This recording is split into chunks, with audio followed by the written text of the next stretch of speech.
Welcome back to the Fit Minute Podcast, fitness for real people, with your host, Gabrielle Mazar. On today's episode, Gabrielle interviews fitness trainer and Pilates teacher, Brooke McDermott of TriCore Fitness. We talk all about fitness, our fitness paths, and the new path Brooke has taken in her career. And now here's your host, personal trainer and stretch therapist, Gabrielle Mazar. Welcome back to the Fit Minute Podcast, Fitness for Real People. I am your host, Gabby Mazar, and on today's episode, I have Brooke McDermott of TriCore Fitness. We're going to talk a little bit about her story and how she got to where she is, and kind of just everything about fitness, because obviously that's what it's about. So welcome, Brooke. Thanks for having me, Gabby. Yeah, I'm so excited to have you on. You used to work at a studio that I used to go to, and I actually you were a spin teacher there, and yes. I used to actually teach spin, and I loved your classes. I can't teach spin anymore. It's way too hard, but I don't think I knew that you used to teach spin. I did years ago, and it's really hard. Yes. I think the thing that people don't think about when you have like an instructor is how intense the instructor has to be to kind of get across everything to the class, because you can slack all you want while you're sitting there. Yes. Well, it's funny. I have one of my mentor teachers had told me a long time ago, when you're teaching spin, you're doing 3 jobs.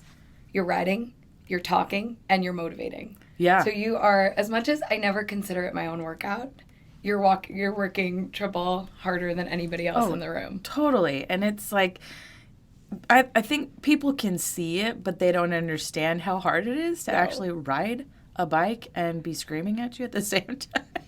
And be happy about it. And you have to like actually, count in your head, because you're constantly counting the beats. You're constantly like, where's the drop? Where do we stand? Where do we sit? God, it's so much work. It's a different attention than Pilates. But it's definitely. But I loved it. I loved it then. Now I don't know if I could do it. So I want to go into a little bit about you, who you are, Why are you even here? Why do I have you on? Well, if we go back a little bit, I'm originally from New York. I moved out to Phoenix almost 10 years ago now, which it doesn't feel like it. But when I was in New York, I worked a lot. I started in radio, and then I'll show my age, when iPods were invented, radio kind of fell off, and I went back to school, finished school, worked for my family's business, and it was in the legal field. We worked all the time. Yeah. So moving out to Arizona, what it really taught me was to slow down. And even though I had a great job and I was working a lot, we were done at 5 o'clock. I didn't know what to do with myself. Yeah. New York to Phoenix is a very, very different lifestyle. Yes. That's for sure. It was a big change, but it was good for me. I loved it, and I had been taking Pilates for years before I moved out here. I had a studio downstairs from my apartment. When I was in college, I took classes from a bunch of teachers who were taught by the original instructors. Like, they were being trained by Ramana, and I got to take their classes. So I've always loved Pilates. I never came to it from the dancer perspective. It was always, I was running, I got injured, I was training for something and got injured. So I came to it based on that, and I had a great teacher, took class almost every day, only took mat classes. I was afraid to get on the reformer for a really long time. I don't love mat Pilates. I know that I should, and I know that it's great for you, but I think it's really hard. I don't love it anymore. It's really, really hard. I would go to the studio every day. She was an amazing Pilates teacher, but I used to like her yoga and mat classes. One day they canceled my mat class, and she just said, come to the back. We'll take the equipment class. I'll give you a free one. And I never looked back. It was the best thing that ever happened. So cut to moving out here. I was looking for a Pilates studio just to work out at. With all this time on my hands, I had an opportunity to go through a teacher training program. I actually wound up going back to New York to do their program, because the company I trained with was based in New York. That's pretty cool. So I did like a 5-day intensive, and then did all of my practice hours and apprentice hours back here in Phoenix. So it was really, long story short, I had the time to do it finally, and I really wanted to. So I did it for fun for a while, and then, life gets in the way. Things happen, things change. So I took a break from teaching and really focused on my own training, on taking care of myself. I was teaching from a stressed out place, from an I need money place, from an unhappy relationship place. All of that stuff was gone, and I was able to really focus on me. So I started working with a personal trainer and had the time again to focus on all that stuff. That's when I went back and did some spin training. I had trained a long time ago, but I went back and took a local studio's teacher training. Yeah, it's always good to have a little refresher, I love doing continuing ed, taking workshops and classes. It depends on what it is. Yes. We could go down a million different roads right now. Yeah. But it was really just, I took a year and focused on me. I took off of anything that involved me taking care of or fixing or helping other people and just did me. And a lot of the work I did that year just changed my life. And it made me want to teach again and want to help people again and want to really go back to working one-on-one with people because I saw how much that did for me. Yeah, it's interesting how your state of mind really changes your health altogether, because when you're not in the right place, you can't be in the right place to help other people either. And it takes a lot to recognize that, too. It does take a lot to recognize that. And I think, we as teachers, we as trainers, we have to constantly be motivating, even when we're at our worst. And sometimes it's really hard, but, we're there for you. We're there to help you, when really on the inside, sometimes it's like, I just want to take a nap. Yeah. And you have to understand your own energy, and you have to understand the shift you have to make to do that. And bigger picture, like wanting to teach, not wanting to teach, but even smaller picture, I am fortunate enough to be able to do this full time. I teach classes, I train privately, but we don't have the kind of job where you can have a bad day, put your headphones on, and sit at your desk. Right. You have a bad day, you got to have that bad day in your car, because you're not there for other people to be complaining about your own stuff. Funny story. So this was a while ago, but I coached this corporate boot camp, and one day I was just so stressed out, and I was on the phone with my boyfriend, and I'm like, I'm just tired. I just need a day off. I'm like, I don't know what to do. And Aaron's like, just take the day off tomorrow. Just take the day off. I'm like, I can't. I have to be here for these people. I have a commitment to this. And I'm like bawling, like, I just want a day off, And then I wipe my tears, and I'm like, all right, I got to go in. And then I walk in there, and I'm like, you know what? I just told him, I said, I'm taking the day off tomorrow. I'll see you guys on Wednesday. So let's do our workout today. And they're like, all right, sounds good. They're totally fine with it, because they know that you're human too. Yeah. But we don't think that we are sometimes, maybe. No. But it's because you create such a good relationship, and that energy goes back and forth. So even, you're having that bad day, you wipe the tears in your car. Sometimes you go in and teach that class, and somebody comes up to you and was like, I really needed you today. Totally. You made a difference in my day. You made me feel better. And you're like, well, I'm so effing glad I got out of the car. Totally. But that also puts a lot of pressure back on us. Yeah. Because then you feel almost obligated that, that they're depending on you. Yeah, but I think that's a lot of why we do what we do. Yeah. Because that you are affecting somebody else's life, and sometimes we forget that. Yeah. But it's the greatest thing in the world to know that somebody appreciates you, or to know that somebody reaches out however long, years later, to tell you what an effect you made on their life 5, 6, 10 years ago, And I think that's the greatest accomplishment of what we do. And I love it. That's why I love. That's why I do this. You're never going to hear me talk about, pounds lost, numbers this. I'm going to, we're going to fix that margarita you drank this weekend. Never. Nah, we're going to feel good. We're going to feel good. We're going to feel good. Be happy. You're going to change your focus for the day. You're going to be Right. happy that you chose yourself in whatever capacity you did. Maybe it's just my age. Maybe it's how long I've been around doing this and experiencing not only different clients, but different trainers. Yeah. Seeing how other people train. Some people do crave that, yell Absolutely. at me, tell me what to do, tell me I need to lose another inch and I'm doing a bad job. I don't do that. I think that's why I always liked your classes. I always enjoyed you because that's pretty much how I am too. I mean, I live in reality. There is reality. Yes. I had a cookie last night. That's reality.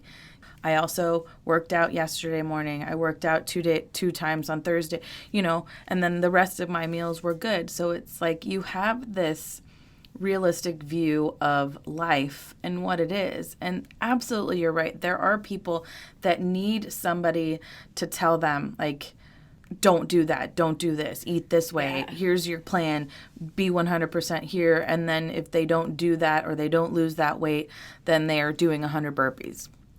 There are definitely people that need that. But I think for the majority of people, we just want somebody that understands. We want somebody that knows that, okay, we might have a couple drinks on the weekend. Okay, we might have cake at a wedding. Okay, there's a birthday party or a Halloween party and I've got 17 bags of candy. It's all about moderation. It's all about how you view the world and how you want to live. Do you want to live this strict 100% or do you want to be like the good bad language? Right. That's what it is. It's like I had a day. You're gonna have a day. You're gonna eat the cookies for fun, not because you're having a bad day. You're gonna have a glass of wine because you love your friends and you want to have a good time, not because you behaved incorrectly and now you have to work out to negate something. Right. We're here because we want to be here. It's hard enough just getting to a workout sometimes. You'll probably relate to this very much. So there's a big difference between teaching in the morning and teaching at 5 p.m. Yeah, my earliest client's 7 a.m. When you got like a 6 a.m. class, everybody's tired, but everybody wants to be there. Yeah. When you got a 5 p.m. class, I am fighting with the rest of your day. Yeah. So I just want you to, it's going to take a couple minutes, but I want you to feel good. I want you to come out of that. Like when I used to teach I think it was a 6 p.m. spin class. I'm not going to make you yell back at me for about 3 songs. Yeah. We're just going to get out of our day, out of our head, leave it outside the room. Then we're going to talk. Then we're going to yell, woo, whatever you do. Yeah. Sometimes we're therapists. All the time we're therapists. Not really, because we're not licensed therapists. No. But absolutely. I mean, we're a sounding board. Absolutely. We're somebody that people trust and can talk to as though you're their therapist. Yep. I mean, and you're right, too, because people that come in the evening, like, it's usually a lot quieter in the morning. Mm-hmm. And they just want to come, they want to work out and get things done and just go to work. But in the evening, it's like, I had a really crappy day. They're bringing their stuff with them. Yeah, which I'm totally fine with. I don't mind, I'm like, yeah, okay, let's go. You just have to work around the stuff. But you're totally right. And either way, people don't always want to be there. They don't always want to work out, but then you're still there to help them through that, which is why you have a trainer, which is why you have a teacher to help you to get to where you want to be. But yeah, we're definitely not the people that are going to hand you your macros list and tell you, like, no, eat within this every single day, all day, and be miserable. No, but I'm some going to people notice like that like you held a really good plank today and you couldn't do it yesterday. Yeah. I'm going to notice your progress. And everybody's progress is personal. It doesn't mean that everyone in the class is going to pick up the same dumbbells and I'm going to say, good job, we're all on the same weight. I'm going to notice if you've always been nervous and pick up the 5s and today you're going to pick up 15s and you feel good about it. Yeah.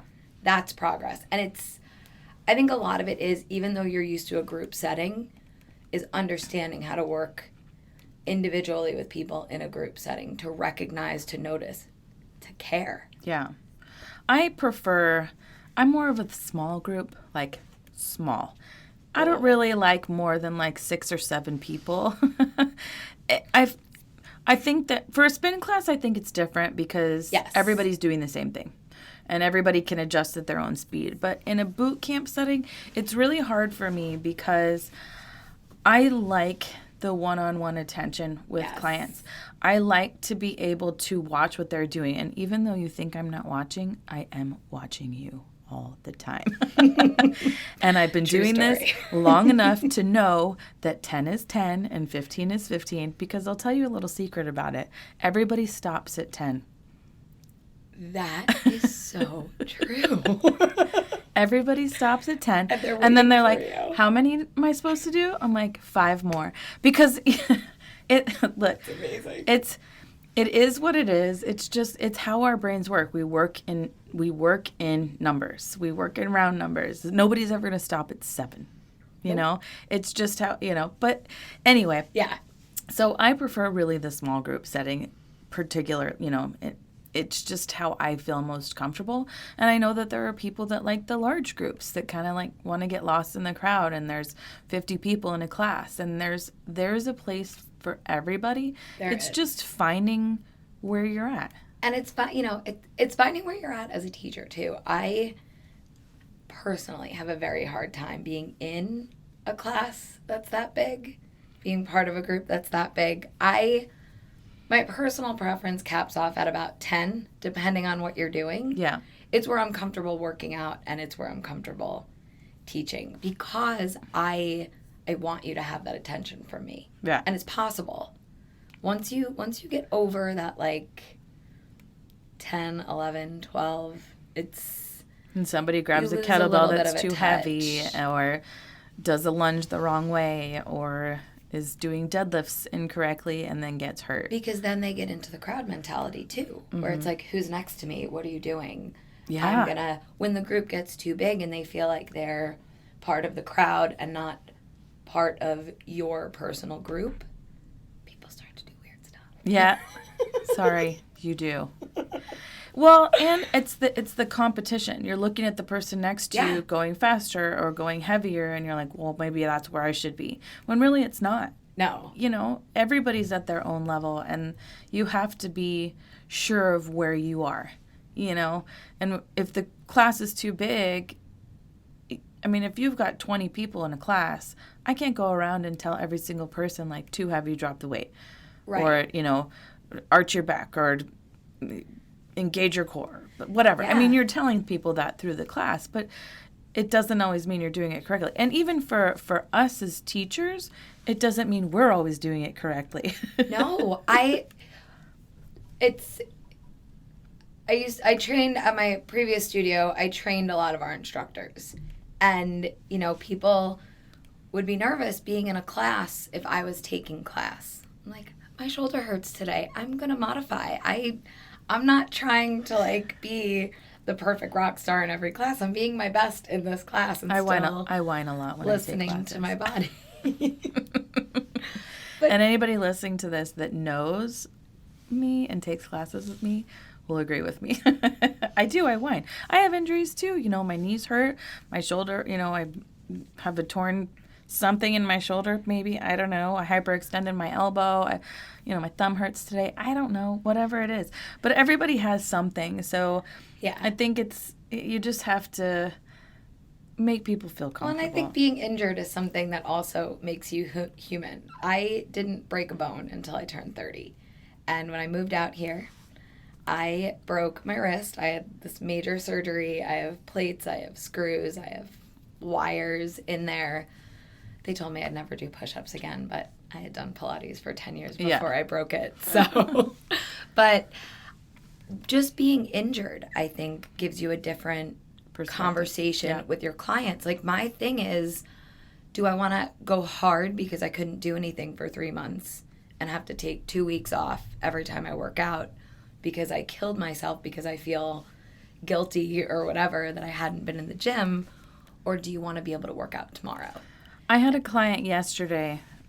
I don't know. She probably won't want me to tell this story, but she had breast cancer when she was 36 years old, and they reconstructed her by like reconstructing her lats to pull them around to make her look more natural. I honestly had never heard of it before, but at 36 she wanted to look the most natural because she was so young and not wanting to have like big fake boobs, you know? Yes. So she has a really hard time with anything using her lats.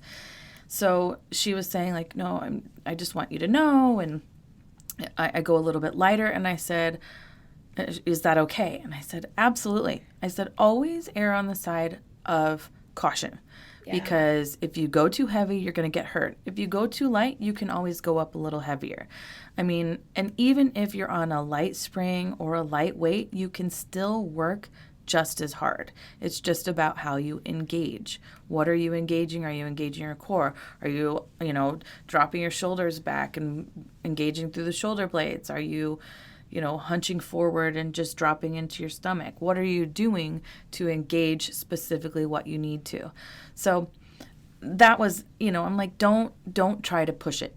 Don't try to push it. Like, it's that different mentality of Pilates versus traditional weightlifting, which I also do. My background is actually in heavy weightlifting.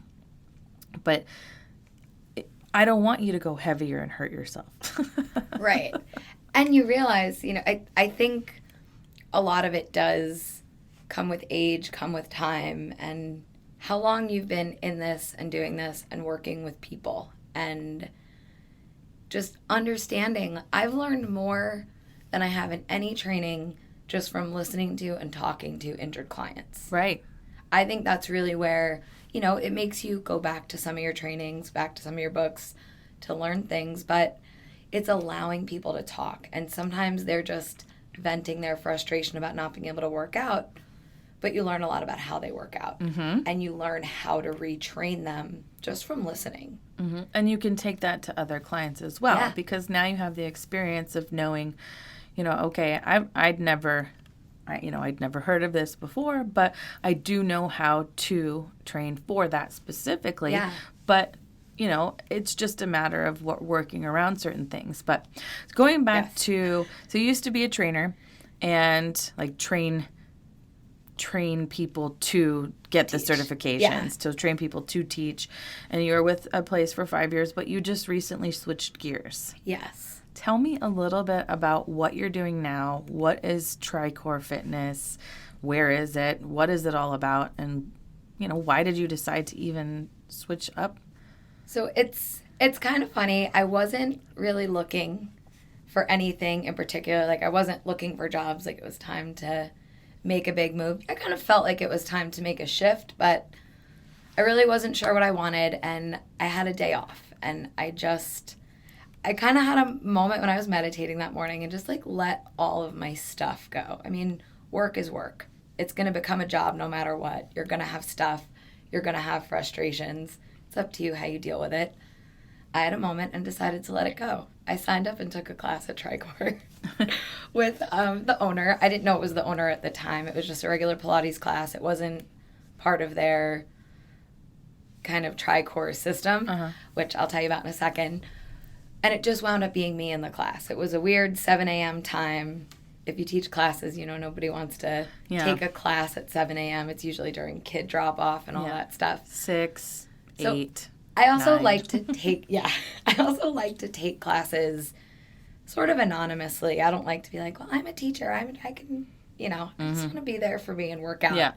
So, of course, it was us one-on-one, so we just wound up talking, and it was just so funny how in alignment we were about training and teaching and how Pilates fits in to a bigger training protocol. Like, you need weights, you need barbells, you need a little cardio, you need that little bit of strength work, and then you also need your mobility, recovery, flexibility, all that stuff. And I walked in there, and if you as soon as you walk into the gym, to the left is your gym with your squat racks, your rowers, your kettlebells, and to the right it's 12 reformers, a Cadillac, a couple of chairs.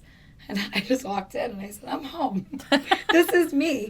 Because outside of teaching Pilates, teaching reformer Pilates and teacher training and spin, I also, at some point in that time, started doing personal training as well. I did my NASM certification, and people wanted me to work with them individually, so I do a lot of personal training in people's homes. So it's really nice now to not have a Bosu and a kettlebell in my car at all times. I'd be able to walk into a gym and have everything. You mean you I still need. don't? Because I do. And I don't even train people at that. There's definitely some piece of equipment in there at some point. Weights, bands, I mean, you name it. There's always a band in my bag. There's always a band in my bag. Some sort of ball. I don't know. I was at all times. Yoga mats. Oh, yeah. So it was just really nice. I just felt like I was home. And honestly, the first workout I did, Stephanie, the owner, was just like, do you want to work with us? And I was like, whoa, I wasn't really thinking like that at the time. I just felt like I was in a really good place. So I hung out, took classes there for about a month and a half just to get into the community, see how I was feeling about things. And ultimately, you get to that point where you're like, what's one more month going to get me? Am I going to wait or am I just going to go? Yep. You know, you can always wait for, you know, because the other job that I had, you know, it was a little bit more consistent. It was a regular paycheck rather than, you know, making sure you've got enough clients for the month with your classes, with anything else you do. And it's always going to be scary when you change. But I hit that point where I'm like, I want to be here more. Yeah. I want to bring my clients here. I want to get people in the gym and on the reformer where we're not just with the reformers and I'm bringing my extra little toys with me. Yeah. So where I'm at is almost exactly the same. So we have a room where we do bar classes and TRX classes and floor classes, and then we have our reformer room, and then I moved into another room where I just do my personal training and stretch therapy. So what I like about what you've transitioned into is exactly what you said, because I do not believe that you should do the same thing all the time, ever. No. I mean, one of the reasons I think CrossFit is great. I think boot camps are great. What I don't like about them is that it's you're consistently doing the same things over and over and over. And although the workouts might change up a little bit, it's still the same type of workout. Where's your flexibility? Where's your mobility? Where's, you know, the connection between body and mind? It's, you know, a snatch or a press or whatever it is over and over and over again. So I've always said that you have to do different types of modalities because your bodies don't just do one thing, right? And if you do one thing over and over and over again, that's when you develop imbalances. That's when you develop, you know, tendinitis or injuries because you're consistently doing the same thing. And that's what I love about TriCore. So we have 3 different kinds of classes. The first one is called Fire. It's 30 minutes in the gym, 30 minutes on the reformers. The way we program the class, you'll see some similarities to CrossFit in terms of like we write our programs every week. We've got it up on the board what we're going to do. But it's only, you know, usually between 5 and 12 people, so you're getting that personal attention. Mm-hmm. Fire's got a little bit more of, you know, heart rate, elevator kind of focus. You're doing the rower a little bit more. You're doing a jump squat instead of a squat. But you've always got the option to do both, but we're pushing your heart rate. We're pushing those intervals. 30 minutes on the reformer. It's not a super technical Pilates class. It's focused a little bit more on your flexibility, mobility, recovery, active recovery from your class, which is something that we don't always get if we go to CrossFit, we go to Orange Theory. You know, we'll tell you how to stretch. We'll tell you how to grab the foam roller if you need it after class. But people don't. No. And even we get a lot of clients who don't even know that Pilates is part of the protocol. Mm-hmm. And then, you know, somebody came in last week and said, what was that machine that I was just on? It was like they're just going with the flow, taking the class. So then the other class is called Foundation. Same concept, 30 minutes in the gym, 30 minutes on the reformer, but in the gym you're focusing a little bit more on your form. It's a more moderate pace. You're not really pushing for that interval pace. And your movements are a little bit more focused on balance. You might be doing some more single leg movements rather than your double leg stuff. You have an opportunity to grab maybe a heavier weight in practice because you're working for form. And then same thing, you've got your 30 minutes active recovery on the reformer, and then we just do a straight 60-minute Pilates class. So those are our 3 classes on the schedule, and it's great. I mean, I took my own class the other night. I was in the gym. We only had one person in class, so I took the fire class with her, but I was closing up the studio, and we kind of tag team the classes. So the other instructor that was there taught the Pilates part, and I woke up the next morning and I was so much more sore than I normally was. And it wasn't because like, oh man, my workout was so hard. It was because I did not stay for 30 minutes and do that little bit of active recovery, that core work. Do you ever take your own classes and think, wow, I am a really mean teacher? Yeah, always. But I mean with a smile. Like I'm never... Like a Sour Patch Kid. Yes. It's a really good... that's a really good thing to talk about, though, because we talk about that a lot. Like... I'm not trying to give you the hardest class you've ever had. I'm not trying to be that trainer who everyone's like, oh, you're so mean. You always do this. Like, we're going to do burpees, and I'm going to giggle a little bit because we just did burpees in every set today. Yeah. And you're going to have fun with it. It's not about, I'm the hardest teacher because everybody's sore after my class. Or, it's about really giving people what they need. It's kind of the same thing in Pilates. Like, if I'm going to do something that's a little bit more contemporary, that's a little bit newer, I'm always going to know why I'm doing it. Yeah. It's not just because, like, I look like a pretty ballerina on Instagram when I take a photo. You know what I'm saying. Yes. And I think as long as everything has a purpose, it's fun to be the mean teacher every once in a while. Yes, sometimes. I know. The evil laugh. Look, it is... sometimes burpees you have to push people. Burpees always have a purpose, and everybody hates them. I personally like burpees. I love a good burpee. I mean, I would rather do burpees than run a mile. Like, any day. I'll do, you run a mile, I'll do burpees. Go right ahead. Every once in a while, we program jump roping into our fire classes. I hate jump. That is my least favorite exercise. I'll do burpees for an hour. Yeah. And you guys can all hold me to that. So tell us where TriCore Fit is, how people can get a hold of you if they want to try a class. Yeah, absolutely. So we are in Phoenix on Indian School, just east of the 51. It's 1824 East Indian School Road. So right off the highway, which is nice. You get people coming in from all different areas because we're in a pretty centralized location. We have classes 6 days a week, no classes on Sundays, but every day we've got early morning and evening classes, and we do a lot of midday classes as well. We just added some 10 a.m.s and noons to the schedule. So some people like to come in for lunch. Yes. I mean, it's pretty fun. I like the energy of everybody that comes in the middle of the day. I do too. They're my favorite class. But yeah, it's TriCoreFit.com is the website. We offer a free week because we want you to be able to have the opportunity to take all the different class types and see how it fits in your schedule. And then I can be reached also just for private training as well, reformer, gym. I like to do a little bit of both. I'm always going to sneak it all in on you.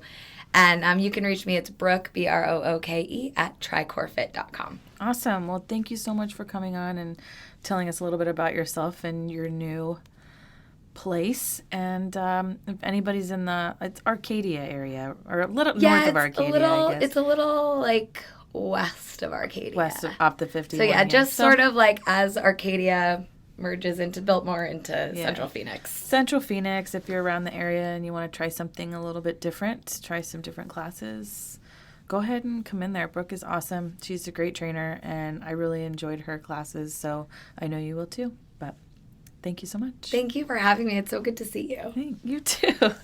Thanks, everybody, for listening, and we will see you next week. Thank you so much for listening to the Fit Minute Podcast, Fitness for Real People, with your host, Gabrielle Mazar. If you'd like more information on today's episode, you can find it in the show notes, or you can find it on Gabrielle's website at www.healthybodyworksaz.com. You can also find out more information about Gabrielle's fitness vacations. To find out more about this summer's Banff Fitcation and our fall Fitcation to New Zealand, visit www.healthybodyworksaz.com. Be sure to share the show, give this podcast a great review, and subscribe so you don't miss an episode. Join us next week to hear more stories from people just like you. This has been the Fit Minute Podcast, Fitness for Real People with Gabrielle Mazar.